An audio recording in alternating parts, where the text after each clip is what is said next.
Hello everyone, hello dear students, welcome to Unacademy JEE YouTube channel. तो बच्चों आज का एक सवाल ऐसा रहेगा जिसको ओनली उस सवाल को केवल 0.25% स्टूडेंट्स ने ही करेक्ट किया था और वो सवाल है मोल कंसेप्ट से, है ना। तो इनऑर्गेनिक एंड स्टोइकोमेट्री का अच्छा खासा यूज किया गया है। तो इस सवाल को आप ध्यान से अगर देखोगे बच्चों, जे एडवांस 22 पेपर को अगर आप देखोगे तो उसमें जितने भी मेजर सवाल, बहुत सारे सवाल जैसे थे, इसमें ऑर्गेनिक और इनऑर्गेनिक के अंदर स्टोइकोमेट्री का यूज किया गया था, काफी अच्छा ना। तो इस चीज से आपको अलर्ट रहना है कि यार देखो कि मुझे केवल हार्डकोर, है ना, ऑर्गेनिक पे ध्यान नहीं देना, इनऑर्गेनिक पे ध्यान नहीं देना, इंडिविजुअल पे ध्यान नहीं देना, क्योंकि सारे सब्जेक्ट को मिक्स करके सवाल अच्छे वाले सवाल बन जाते हैं। ओके, तो आज के सवाल को पढ़ते बच्चों, तो आज के सवाल से मैं देखो, मैं आपको एंड में एक शॉर्टकट तरीके से बताऊंगा और आपको आज ये भी पता लगेगा भाई इनऑर्गेनिक में ऑल द रिएक्शंस को रटने की जरूरत नहीं है, आपको इनऑर्गेनिक में रिएक्शंस को समझना, अगर समझ के करोगे तो आपको कभी भी इस तरह के सवालों में दिक्कत नहीं आएगी। तो इसलिए परसेंटेज मैंने आपको बताया, बहुत ही कम बच्चों ने इस सवाल को 0.25% स्टूडेंट्स ने ही इसको करेक्ट किया था और अराउंड देखो 55% स्टूडेंट्स ने अराउंड इन्होंने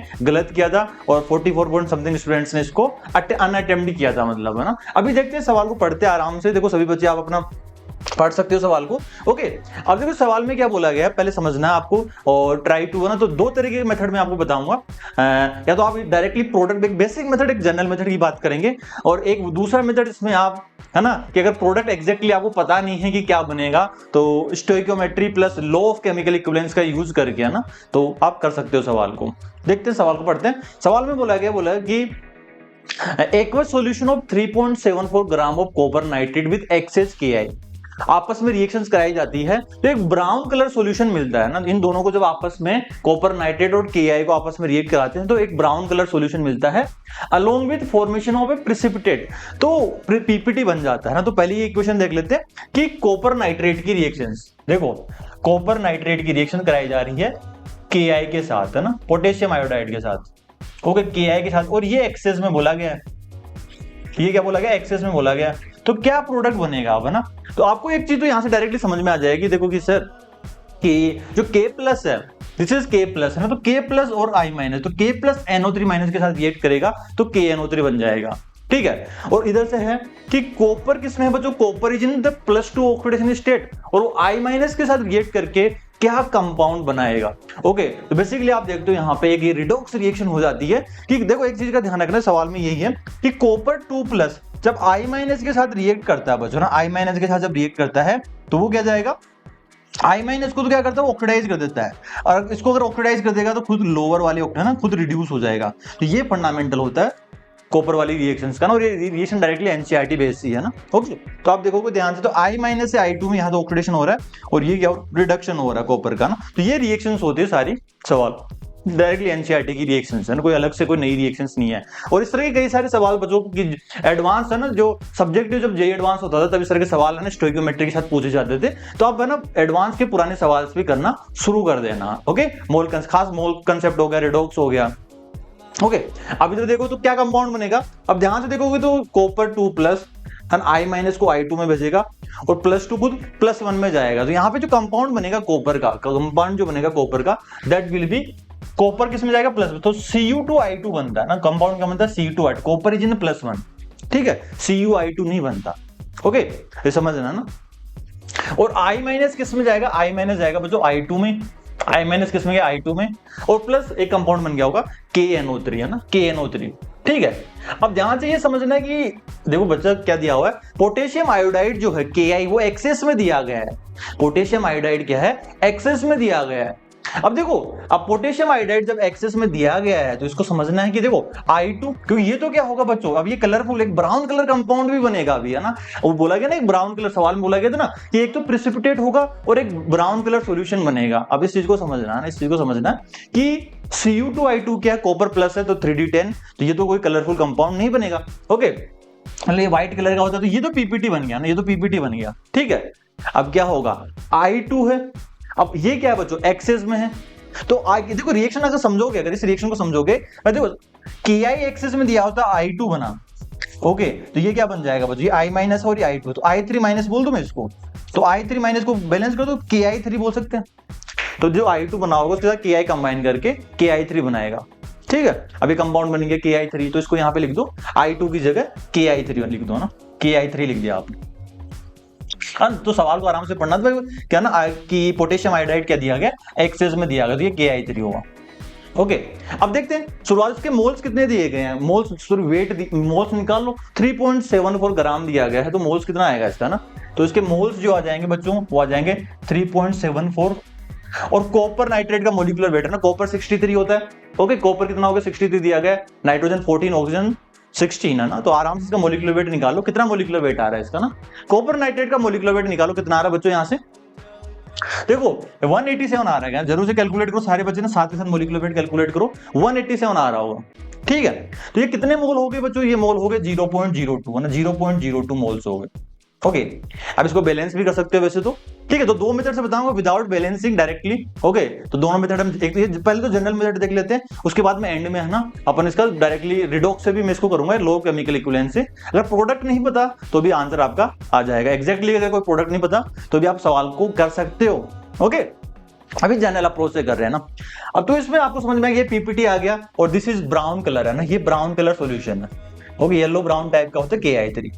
अब देखो सवाल को फिर से पढ़ते हैं, तो एक तो पीपीटी बन गया और एक ब्राउन कलर सॉल्यूशन बन गया। ठीक है, फिर बोला गया है passing H2S through the brown solution gives another precipitate X, है ना, जब ब्राउन सॉल्यूशन जो है उसके थ्रू जब H2S गैस पास करते हैं, तो इधर देखो KI3 के थ्रू जब हम H2S गैस पास करते हैं बच्चों, अब इसको तो क्या प्रोडक्ट बनेगा, थिंक अबाउट इट, है ना, कि क्या प्रोडक्ट बनेगा। एक तो प्रेसिपिटेट बनता है ना, एक तो प्रेसिपिटेट बन रहा होगा। ओके, अब इसको समझो ध्यान से। अब रिएक्शन को समझने का तरीका ना, रटना नहीं है आपको, रिएक्शन को समझना है। देखो सल्फर किस में होगा बच्चों, है ना, ये तो H+ है और केटाइन हुआ, और ये सल्फर किस में हो, -2 में रहा होगा, सल्फर -2 में रहा होगा। तो केटाइन तो आपको कभी भी ना, केटाइन तो आपका प्रेसिपिटेट बनाने वाला नहीं है, केटाइन तो क्या होगा, प्रेसिपिटेट बनाने वाला नहीं है। तो आपको यहां से एक आइडिया लग जाएगा भाई H2S से प्रेसिपिटेट किसका बनेगा, प्रेसिपिटेट बनेगा सल्फर का। क्यों, सल्फर -2 में है, सल्फर -2 में है बच्चों यहाँ पे ना, अगर सल्फर -2 में है तो खुद S में चला जाएगा, सल्फर क्या होगा, S में चला जाएगा, तो खुद का तो सल्फर का ऑक्सीडेशन हो जाएगा, है ना, खुद का सल्फर का तो ऑक्सीडेशन हो जाएगा। और इधर जो था I3- को, ये क्या है I3- है ना, तो I3- का क्या करेगा, I3- का क्या होगा बच्चों, I3- का रिडक्शन हो जाएगा, तो ये क्या होगा I- चला जाएगा। तो सारी रिडॉक्स रिएक्शन टाइप, ठीक है, तो ये किसमें S-2 से खुद सल्फर 0 में चला गया, तो यहाँ पे खुद का तो ऑक्सीडेशन हो गया। और ये K+ और I3- है ना, तो I3- से I- में चला गया। ठीक है, तो 3 इलेक्ट्रॉन गेन करा होगा, ये रिडक्शन प्रोसेस हो गया। अब इसको बैलेंस करने के लिए क्या रहा होगा बच्चों ना, ये क्या रहा होगा, ये रहा होगा H के साथ काउंटर आयन बैलेंस कर देगा H। ओके, तो ये HI आ जाएगा, यहाँ पे HI आ जाएगा। ठीक है, और KI3 क्या था, KI3 एक्चुअली क्या था, KI3 था बच्चों KI+I2। ठीक है, KI3 क्या था KI। ओके, तो ये क्या बन जाएगा, KI साथ के साथ आ जाएगा। ठीक है, भाई I2 किस में गया होगा, I2 एक तरह से I- में गया होगा ना। ठीक है, रिडक्शन हो गया होगा, तो ये बात है, बस सारी रिएक्शन ऐसे ही है और यही प्रेसिपिटेट बना होगा। अब आप ये देख के बताओ, अब इसमें कोई भी आइडिया नहीं, बस ये पीपीटी बना होगा, ये पीपीटी बना होगा सवाल में ना। तो चलो ये तो अभी आपको एग्जैक्टली है ना, कोई बच्चा है कि जिसको लगे कि सर हमें कैसे पता कि क्या प्रोडक्ट बनेगा, तो फिर भी अभी देखेंगे कि कोई बात नहीं है ना, आपको कोई एग्जैक्ट प्रोडक्ट ध्यान नहीं है, अगर आपको थोड़ा सा हल्का फुल्का आइडिया है कि यहाँ से ये बनेगा, और फाइनली ये भी एग्जैक्टली नहीं पता, ये भी एग्जैक्टली नहीं पता आपको, अगर आपको आइडिया लग गया भाई H2S से S का पीपीटी बन रहा होगा, इसमें कोई और भी प्रोडक्ट आपको पता नहीं है, केवल ये फाइनल पीपीटी आपको आइडिया लग जाए कि यहाँ पे कोई समथिंग कोई कंपाउंड बनेगा और ये फाइनल S बनेगा, तो भी आप सवाल को कर देंगे, है ना। बाकी तो ये तो एग्जैक्टली जो रियल अप्रोच है वो यही है ना। ठीक है, तो ये पीपीटी बन गया। ओके, अब देखते हैं सवाल को आप ट्राई कर सकते हो आराम से। तो ये पीपीटी X है ना, ये X है। ओके, अब आपको इसी का वेट पूछा गया था ना, इसी का वेट पूछा गया था। अब बस बैलेंसिंग कर दो, जनरल अप्रोच कर देते हैं, एक शॉर्टकट अप्रोच लगा देंगे। अब इसको बैलेंस करोगे ना, बैलेंस करो इसको, तो बैलेंसिंग अगर करते हैं सवाल में ना, तो इधर देखो पहली इक्वेशन को देखो, नाइट्रेट है ना, नाइट्रेट की बात करेंगे तो कॉपर 2 है, तो यहाँ पे 2 आ जाएगा। NO3 नाइट्रेट कितना हो गया, 4 हो गए, तो यहाँ पे 4 हो गए, तो यहाँ पे 4 नाइट्रेट लगा दो। अब बैलेंसिंग करोगे तो इधर देखो 5 पोटेशियम हो गए, तो 5 है ना, तो ये 5 पोटेशियम आयंस यहाँ पे आ जाएंगे। तो आई थिंक इक्वेशन बैलेंस है ना, क्योंकि एक्सेस में दिया गया ना। तो एक बार देख लो बैलेंसिंग है ना, ये कितने आयोडीन है, 5 है, तो 5 है, 4 है, 5 पोटेशियम, ठीक है, बैलेंसिंग है ना। ठीक है, अब आपको पता चलेगा भाई 2 मोल कितना देता है, 2 मोल हमें 1 मोल KI का देता है ना, 1 मोल KI का देता है, तो 0.02 मोल कितना देगा बच्चों, ये देगा 0.01 मोल है ना, 0.01 मोल इसका आएगा। ओके, 0.01 मोल। अब इधर देखो अगर 0.01 मोल KI3 के हैं, 0.01 मोल KI3 के हैं, तो देखो एक मोल सल्फर का प्रेसिपिटेट रहता है, 0.01 मोल कितना देगा, ये आएगा बच्चों 0.01 मोल आएगा। तो आपसे पूछा गया था वेट ऑफ एक्स, तो वेट ऑफ एक्स कितना जाएगा, weight of X will be equal to the moles 0.01 into sulphur का मोलिकुलर वेट दैट इज 32, तो 0.32 ग्राम इसका आंसर होगा ना। तो ये तो एक एक्चुअल अप्रोच थी, जनरल अप्रोच थी, जो एग्जैक्टली आपको रिएक्शन पता थी वैसे करनी थी।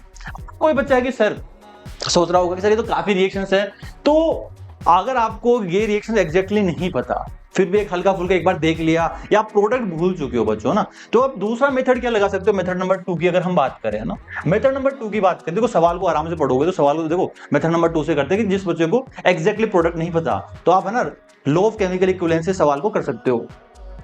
ट्रीटमेंट एक्वा सॉल्यूशन बोला गया, copper nitrate with excess KI, तो एक ब्राउन कलर सॉल्यूशन बनता है अलोंग विद एक प्रेसिपिटेट, है ना। अब ब्राउन कलर सॉल्यूशन आपको लग गया भाई ये कोई कंपाउंड बनेगा, ब्राउन कलर कंपाउंड बन गया।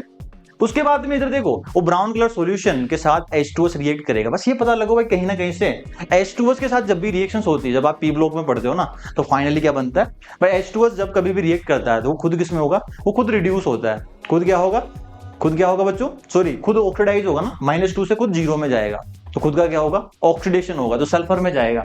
तो इससे बस कुछ नहीं करना, बस ये करना है भाई, equivalent of copper nitrate that is equal to the equivalent of KI3, और KI3 के इक्विवेलेंट किसके बराबर होंगे, KI3 के इक्विवेलेंट किसके बराबर होंगे, that is the equivalent of sulphur. तो डायरेक्टली कर सकते हो, प्रोडक्ट ध्यान नहीं, आपको बैलेंसिंग भी नहीं पता, टाइम लगेगा। इतनी चीज अगर आपको समझ में आ गई भाई ये सल्फर बना होगा, बाकी इंटरमीडिएट प्रोडक्ट आपको पता नहीं है, तो डायरेक्टली कर सकते हो कि ये क्या हो गया, equivalent of copper nitrate that is equal to the equivalent of, ये किसका है, इक्विवेलेंट ऑफ अपना सल्फर, है ना, सल्फर के इक्विवेलेंट क्या होता है बच्चों ना, ये होता है मोल्स कितने दिए हैं, कॉपर नाइट्रेट के मोल्स दिए गए हैं 0.02 मोल्स इनटू इसका एन फैक्टर बात करेंगे, इक्विवेलेंट क्या होता है, मोल्स इनटू एन फैक्टर, तो कॉपर का एन फैक्टर कितना आएगा, क्योंकि कॉपर 2+ से कॉपर 0 है ना, किस में जा रहा है, +1 में जा रहा है, कॉपर 2+ से किस में जा रहा है, कॉपर +1 में जा रहा है, तो कितना आएगा, एन फैक्टर आएगा इसका 1। ओके अब ये मोल्स हो गए, मोल्स किसके, सल्फर के, इनटू एन फैक्टर की अगर हम बात करेंगे, if you talk about the n factor, अगर एन फैक्टर की बात करोगे तो कितना आएगा, सल्फर कितना है, -2 से कितना आ रहा है, 0 में जा रहा है, सल्फर -2 से 0 में जा रहा है। ओके तो इसका एन फैक्टर कितना आ गया, एन फैक्टर आ गया 2, एन फैक्टर 2 आ जाएगा, ठीक है। एन फैक्टर कितना आ जाएगा, 0.02 ना, एक 0 कम है ना अपने यहाँ, ओके 0.02, तो मोल्स ऑफ सल्फर कितना आ गया, मोल्स ऑफ सल्फर आ गया बच्चों, यहाँ से कितना आ गया, moles of sulphur will be the 0.01 will be the moles of sulphur. तो वेट कितना आ गया, वेट ऑफ सल्फर आ गया, इसको 32 से मल्टीप्लाई कर देंगे, तो दैट इज 0.01 into 32, ठीक है, तो 0.32 विल बी द आंसर, है ना, 0.32 will be the answer for this one. Okay कई बच्चे को डायरेक्टली अगर आइडिया लगता है ना कि कोई भी प्रोडक्ट बनेगा, तो कोई तुक्का लगा सकता था कि सर ये तो H2S की है ना, कि 2 हाइड्रोजन है तो इसका एन फैक्टर 2 आएगा, मतलब एक्चुअल अप्रोच नहीं होगी, ठीक है, बस हल्का सा आइडिया हो गया सवाल में कि भाई देखो फाइनल में सल्फर बनेगा, इंटरमीडिएट प्रोडक्ट आप एक्चुअली भी बना नहीं पा रहे हैं ना, इसलिए ना, क्योंकि इसमें अराउंड 55% स्टूडेंट्स ने इसको गलत किया था और 44% समथिंग स्टूडेंट्स ने इसको अनअटेम्प्ट किया था, ओनली 0.25% ने ये करेक्ट किया था बच्चों ना। तो आप देख सकते हो सवाल, तो देखो हमेशा अलर्ट रहना है कि देखो स्टोइकोमेट्री का जब भी सवाल आता है वो ऑर्गेनिक के साथ भी मिक्स हो जाता है, या ओल्ड जितने भी पुराने सवाल जे एडवांस के आप प्रैक्टिस कर सकते हो। और ये चीज आपको समझ में आ गई होगी, एक और पॉइंट आपको यहाँ पे समझ में आ गया होगा कि सर इनऑर्गेनिक को अगर आपने पढ़ना शुरू नहीं किया अभी, वो पढ़ने के बाद आप जैसे ब्लॉक केमिस्ट्री हो गई, जब आप पढ़ोगे तो पहले अलर्ट हो जाना कि रिएक्शंस को रटना नहीं है, हर रिएक्शन को समझने की कोशिश करना, ओके, क्योंकि एक हर रिएक्शन में एक लॉजिक होता है ना, लॉजिक भी होता है भाई, कैसे रिएक्शन भाई रिडॉक्स स्पीशीज हुई होगी, डिस्प्रोपोर्शनेट हुई होगी, या आयन एक्सचेंज रिएक्शंस हुई होगी, वो सारी चीजों को आपको ध्यान में रखना है। और ये सवाल को आप इस तरह के सवाल को आप अपनी रैंक को बूस्ट कर सकते हैं, तो आपको अलर्ट रहना भाई किस तरह के सवाल हमें ज्यादा प्रैक्टिस करने हैं। अगर और भी सवाल और भी प्रैक्टिस आप करना चाहते हो ना, tinyworld.com प्ले जैसे आप यहाँ से सारे नोट्स PDF वगैरह संभव सीरीज के सब अभी जो करंट सीरीज चल रही है उसके डाउनलोड कर सकते हो। और अपने देखो इस बार जो उड़ान टीम ने जो बना बेस्ट रिजल्ट यहाँ पे मेंस और एडवांस में दिया है, मेंस में 2 ऑल इंडिया रैंक का, एडवांस में यहाँ पे जबरदस्त रिजल्ट यहाँ पे प्रोड्यूस किया है। उस टीम से अगर आप पढ़ना चाहते हो तो अभी है ना अनलॉक 75% ऑफ चल रहा है अभी, ठीक है, अभी है ना 18 और 19 अगस्त के लिए बच्चों यहाँ पे है ना, तो इंडिविजुअल बेचेस जिनके प्राइसेस काफी अफोर्डेबल हो चुके हैं, तो आप डायरेक्टली इनको ज्वाइन कर सकते हैं। और ड्रॉपर बेच वगैरह के अंदर अगर आप लाइव क्लासेस अटेंड ना करें तो ठीक है। तो आप ना रिकॉर्डिंग भी देख सकते हैं बच्चों लाइव इंटरेक्टिव क्लासेस में। और कई सारे बच्चे जो ड्रॉपर वाले होते हैं जिनको लगता है कि यार कुछ टॉपिक्स उनके वीक रह गए हैं, तो वही सिलेक्टेड टॉपिक भी आप इसमें देख सकते हैं। और जो जो बाकी टॉपिक होंगे उनकी ऑलरेडी आप रिकॉर्डिंग भी देख सकते हैं बच्चों। ये नहीं कि आज से ज्वाइन करूंगा तो पुराने टॉपिक्स कैसे कवर होंगे ना, तो उन पर प्रैक्टिस कर सकते हो उन टॉपिक से भी और भी, है ना। और एक अच्छी टेस्ट सीरीज का होना जरूरी है। तो एक हमेशा आपकी परफॉर्मेंस को एनालाइज करने के लिए टेस्ट सीरीज जरूरी है। तो अगर आपके पास कोई टेस्ट सीरीज नहीं है तो डिस्क्रिप्शन में इनके लिंक दिए गए, इनमें ज्वाइन कर सकते हो आप, है ना। और अभी है ना ये स्टोर का फेस्टिवल जो मैं आपको बता दें, इंडिविजुअल बेसिस को आप परचेज कर सकते हो। और अगर आपको और भी प्रैक्टिस करनी है, मतलब और ना कि नोट्स वगैरह चाहिए यहाँ पे, है ना, मॉक टेस्ट है ना, तो सब कुछ आपको यहाँ पे सब कुछ मिल जाएगा फिजिकली, मतलब है ना, हार्ड कॉपी प्लस जब बस, लेकिन आपको ऐप को डाउनलोड करना होगा, वहां से आप परचेज कर सकते हैं। और मतलब फिजिक्स के अगर नोट्स वगैरह चाहिए तो फिजिक्स का है ना सब कुछ आपको मिल जाएंगे यहाँ पे। पीवाई की प्रैक्टिस करते रहो फ्री ऑफ कॉस्ट, है ना, यहाँ पे है ना डिस्क्रिप्शन में इसका लिंक दिया गया है। और अभी 7 डेज का फ्री ट्रायल चल रहा है कि अगर आपको कई बच्चे को है ना कि और भी चैप्टर्स पढ़ने हैं तो ना यहाँ पे रजिस्टर कर सकते हो और IIT JEE सब्सक्रिप्शन खरीद सकते हो आप। और दिस इज फॉर हाँ मतलब सुपर 30, मतलब यहाँ पे अच्छे अच्छे सवाल आप यहाँ पे डिस्क्रिप्शन में इसका लिंक दिया गया है। तो ये मिनी टेस्ट की तरह है यहाँ पे, और है ना अच्छे से सवाल कम टाइम में और एक डिजाइन मतलब टाइम पीरियड में आप इनको कंप्लीट कर सकते हो बच्चों। And this is personal guidance session है यहाँ पे। अगर ऑफलाइन वगैरह में अगर आपको पढ़ना है विद है ना ऑनलाइन एडवांटेज के साथ, तो डिस्क्रिप्शन में इसका लिंक दिया गया, इसको फॉर्म को भर लेना। So thank you everyone. और फिर कमेंट सेक्शन में बताना कि कितने बच्चों ने ना मेथड 1 से किया है या मेथड 2 से अप्रोच किया है। तो सवाल को ना समझना है कि भाई देखो रिएक्शन कैसे हुई होगी। तो डेफिनेटली यार ऐसे तो है नहीं कि बिल्कुल सिंपल सी रिएक्शन यहाँ पे स्टोइकोमेट्री में दे दी जाए, ऐसा नहीं होता। तो आज से आपको समझना है कि यार देखो कि आप कमेंट सेक्शन में आपको जरूर बताना कि यस सर मैं पुराने जो है ना जो मोल कंसेप्ट हो गए वो रिडोक्स के सवाल में फिर से करूंगा, सब्जेक्टिव JEE वाले। ओके बच्चों, bye bye and love you all.